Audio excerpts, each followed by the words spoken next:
లేకండి, త్వరగా వస్తున్నారు. లేకండి లేకండి. మీద లేవద్దు, డిస్టర్బ్ చేస్తున్నాను తెలుసు, అయినా తప్పదు, లేవద్దు.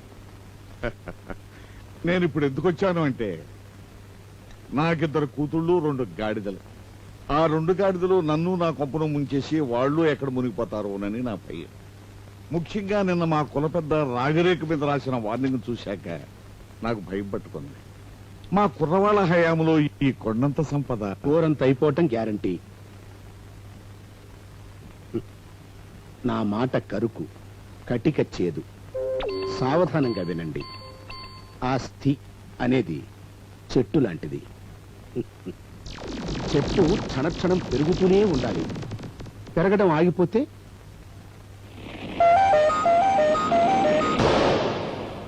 చచ్చిపోయినట్టే. చెట్టు ఏమిటి, గీసిన గడ్డం క్షణాల మీద పెరిగి మాసిన గడ్డం అవుతుంది. అది జీవలక్షణం. చెప్పండి, మీ తాతల నాటి ఎస్టేట్ 1,00,000 ఎకరాలు ఉండేది. ఇవాళ మీ హయాంలో 10,000కు పడిపోయింది. అవునా?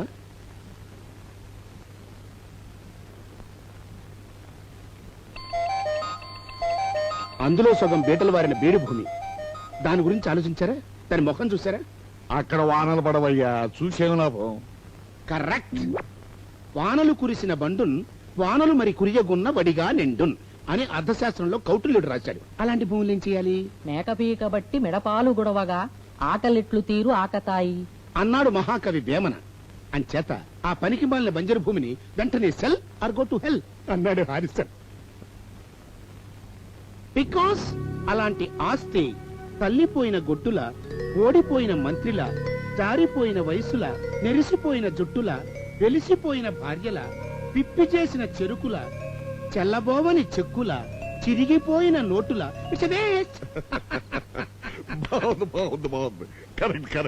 ఏంటి సార్ నా బొంత కరెక్ట్? మీ మహారాజులకు జ్వరం వచ్చిన గొడ్డు శవం కింద లెక్క. నాకు అసలు డబ్బు ఇవ్వని వస్తువే కనపడదు. ఆ బంజర్ని నా కంటితో చూడండి. బయటకెదిగిన పడుచు పిల్లల, మేకప్పు చేసుకోబోతున్న జ్యోతిలక్ష్మిల, నివురు కప్పిన నిప్పుల, సంబరాలకెదురు చూసే శివాలయ్యల్లా నేను చెలరేగి ఆ బీడులోంచి డబ్బు తీస్తాను. మీకు ధాన్యలక్ష్మి కనిపించని ఆ బంజరులో నాకు ధనలక్ష్మి కనిపిస్తోంది. ధనలక్ష్మి కనిపిస్తుందా? కర్ణ పిశాచిలాగా వీరికేమైనా నేత్ర పిశాచి ఉందా? అర్జున, కర్రలో దాగి ఉన్న అగ్ని కంటికి కనిపించదు, కాని నా బుర్రకి కనిపిస్తుంది. కర్రను రాపాడిస్తే, కాలిస్తే అందులో దాగి ఉన్న అగ్గి హక్కుమంట. ఎవరయ్యా నువ్వు మహానుభావ?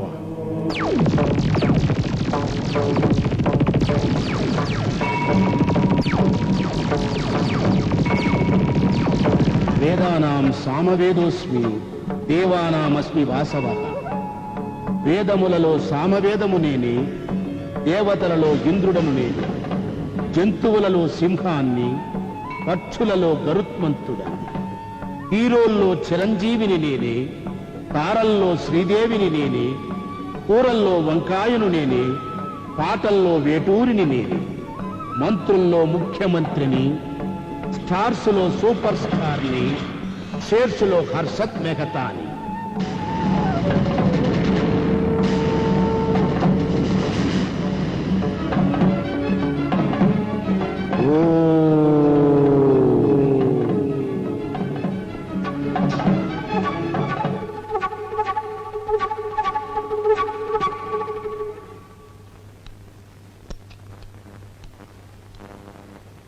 కూరలకేం తొందరే? నేతికిన తీసుకెళ్ళు ముందు. అక్కడే పెట్టింది పిన్ని.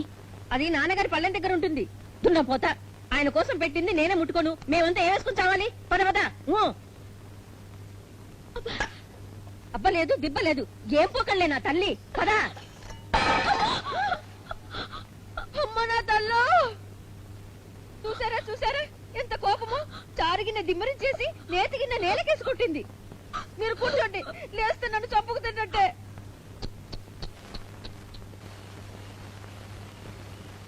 అమ్మాయి గారు,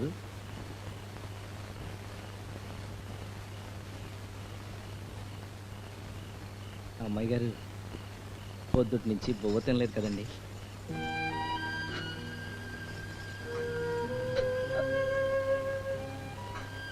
అమ్మాయి గారు మడిసికి మనేద మంచిది కాదండి. మనేద పెట్టుకుని ఏడిస్తే మన కన్నీళ్ళే ఖర్చు అయిపోతాయండి.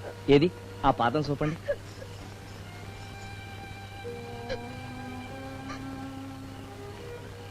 అసలండి దేవుడు మన కన్నీళ్ళు ఇచ్చింది మన కోసం కాదంటండి. ఎదటాళ్ళకు బాధ వచ్చినప్పుడు మనం కన్నీరు పెట్టాల, అందుకు అప్పుడు వాళ్ళకి ధైర్యం వస్తుంది.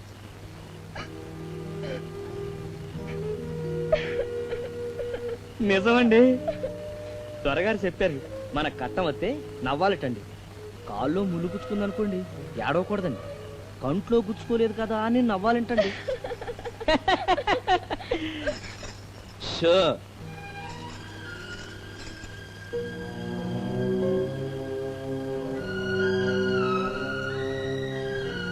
ఒక కథ చెప్పనండి. అనగనగనగనగా ఓ రాజుగారు ఆరు ఓడికి ఉరిసెట్ చేసినారు. ఆడు పక్క పక్క పక్కమని నవ్వాడంటండి. దానికి రాజుగారు, ఎరా ఏంట నవ్వు, ఇప్పుడే చంపేస్తాను అన్నాడంటండి. దానికి ఆడు, ఓ రాజా నాకు రెక్కల గుర్రం ఇజ్జి తెలుసు, నన్ను కానీ రేపు చంపేశారు అనుకోండి ఆ ఇజ్జి చూసే అదృష్టం నీకెక్కడరా ఎర్రి మొహం అన్నాడంటండి. మరి అయితే గుర్రాన్ని ఎగిరించు అన్నారు రాజుగారు. నిజంగా ఎగిరించాడా? ఆశ కదే, 6 నెలలు పట్టుద్ది. నాకు గుర్రానికి తిండి దానా మందులు మాకులు కావాలన్నాడు. రాజుగారు సరే అన్నారు. రోజు ఆ రంపించే పాలు మేగడ 30 తందిని ఆ మిగిలిన దాంతో గుర్రాన్ని మాలిష్ చేసేవాడు. రాజభోగంగా జరిగిపోతుంది ఆడికి. ఖైదులో పక్కనున్నాడు, "ఏరో, గుర్రం నిజంగా ఎగురుద్దా అన్నాడు. దానికి ఈడు నవ్వేసి, వృత్తినే కదలే అన్నాడు. మరైతే అబద్ధం చెప్పి లాభమేముందరా అన్నాడు. ఊరి శిక్ష 6 నెలలు వాయిదా పడింది కదా, ఈలోగా ఎన్నో జరగచ్చు. రాజుగారు మనసు మార్చుకుని నా శిక్ష రద్దు చేయొచ్చు. రాజుగారే చచ్చిపోవచ్చు. భూకంపం వచ్చి జైలు కూలిపోవచ్చు. శివరాఖరికి ఏమో గుర్రం ఎగరావచ్చు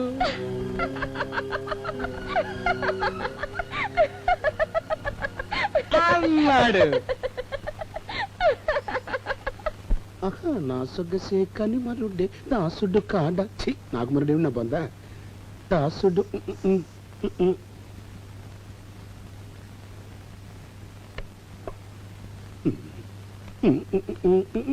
అరే మీరా, మీరు తెచ్చారేమిటి? ఇంటికి పెద్దవాళ్ళు వచ్చినప్పుడు పనివాళ్ళని పంపకూడదట, మనమే సేవలు చేయాలని మా పిన్ని చెప్పింది. వాట్? పెద్దవాళ్ళంటే నేనా?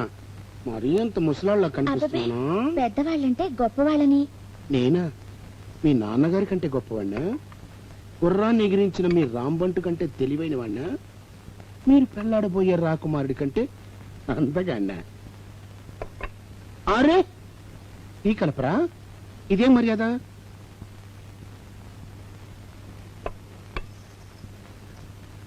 మీకు సంగీతం వచ్చా? మీ డాడీ నేర్పించారా? కొద్దిగా. సంగీతం సంతోషం అక్క చెల్లెలన్నారమ్మా. బంగారు వంటి లోకము సంగీతము వంటి విద్య కలదే భువిలో అన్నాడు నారద మహర్షి. ఛీ, ఎక్కడైనా నారదుల వారు బంగారం మీద పద్యాలు రాస్తారా ఏమిటి? ఎందుకు రాడు? బ్రహ్మకైనను పుట్టు రెమ్మ తెగులు అన్నారు. అంటే ఓసారి ఇలాంటి పందారి చిలక బ్రహ్మ దగ్గరికి వెళ్ళి, స్వామి ప్రతి మగాడిద నన్ను చూపులతో కొరుక్కు తినేస్తున్నాడు, ఎలా అని మొరబెట్టుకుందిట. బ్రహ్మ ఒక్క క్షణం ఆ పిల్ల వంక చూసి కళ్ళు మూసుకున్నట్ట. ఓ పిల్ల, ఇంకో క్షణం నువ్వు ఇక్కడున్నావంటే చూపులతో కాదు, నా 4 నోళ్లతోనూ నిన్ను కర్ర కర్ర నదిలి మింగేస్తాను, పారిపో అన్నట్ట. కావేరి, నువ్వు హాయిగా నవ్వటం చూశానమ్మా, నా జన్మ ధన్యమైపోయింది. ఇవాళే కాదు, చిరకాలం నువ్వు బతికున్నంత కాలం ఇలాగా నవ్వుతూ ఉండాలి. కానీ నువ్వు చెప్పకపోయినా నాకు అన్నీ తెలుసమ్మా. చిన్నప్పుడే కన్నతల్లిని పోగొట్టుకున్న దురదృష్టవంతురాలివి. ఇటు సవితల్లి పెట్టే కష్టాలు, అటుకొన్నంత ప్రేమున్నా ఏమీ చెయ్యలేని నీ కన్న తండ్రి. కానీ ఇవన్నీ నీ మంచి కోసమేనమ్మా. దేవుడు గమ్మత్తులు చేస్తుంటాడు. నీలాంటి బంగారు తల్లికి మొదట్లో కష్టాలు పెట్టినా ఆనక నాలాంటి మంచి మనిషికిచ్చి పెళ్లి చేస్తాడు. ఆరే సిగ్గా ఇచ్చి పిల్ల. ఏ